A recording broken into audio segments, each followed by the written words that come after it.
Hey everyone, my name is Stefanie Kebede. I'm a realtor in the state of Pennsylvania with Berkshire Hathaway Home Services Wholesale Realty. And before this video starts, make sure you give it a thumbs up. Go subscribe if you're not subscribed. Turn that bell button on so you guys never miss an upload. And with that being said, let's get right into today's video. Alright guys, so for today's video, it was recommended in the comments. And it's about what to do when you first get a client or a customer. You know, what do you need to do first, right when you get that customer, right when you're meeting with that person, having that buyer consultation, or, you know, going to that listing presentation, whatever the case may be, what do you need to do first? And the first thing, I mean, I'm sure this is for other states as well, but I'm relating this to Pennsylvania. But the first thing I want to get right into it is you need to have that consumer notice. So when you are meeting that person, you need to make sure that you give them that consumer notice and they know that it's not a contract, but that you explain the different agency relationships that they can have, whether that's a seller's agent, buyer's agent, transaction licensee, dual agent, designated agent. So you want to make sure you explain those and that they understand them and that they understand the services that you'd be giving them if you would, you know, sign a buyer agency with them or be their listing agent. Okay, so you want to make sure you explain that, and your brokerage should help you, you know, go through that. If you have any questions, I don't know if it varies for each state, like it may change.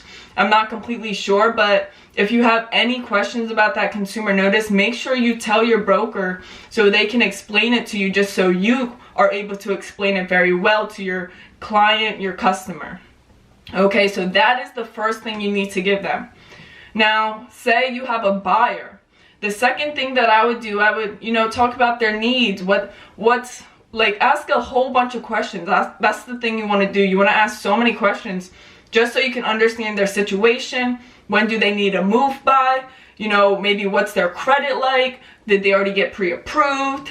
Because there's a whole lot of things that go into it. And you need a certain credit score to be able to, you know, apply and get pre-approved. So you want to make sure that you're asking these questions and that they are pre-approved. So if they're not pre-approved, you want to recommend them to your mortgage lender or a trusted bank that they have. And then after they get that process started, you want to start them on an MLS search, a home search, where you can put in their criteria after you get that price point from their pre-approval. Put them in a price criteria and, you know, what the area they want to be, how many beds, how many baths. You want to get all that information, put that in a home search, and they will get automatic emails directly from the MLS whenever a home with their criteria hits the MLS. Okay, so that is huge, just because, you know, in today's market, things are hitting, you know, they're going so fast. It's definitely a seller's market. There's not enough homes on the market. So whenever something comes up, you know, it's just going in a couple of days, a couple of hours. So you want to make sure they are on that, just so they're notified right away. And that you are also, you know, looking previously, maybe 3 months back, 4 months back, 6 months back, at homes that, you know, have their criteria as well.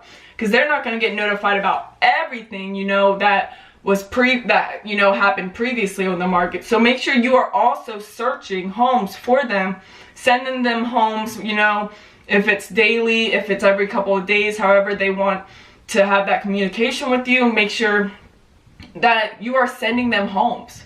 Alright, so those are like the two main things, like just starting out whenever you're working with clients and, you know, your customers. But make sure you have the consumer notice first, and then you can start, you know, setting them up on that MLS search. Alright, that home search, you know, after they get pre-approved.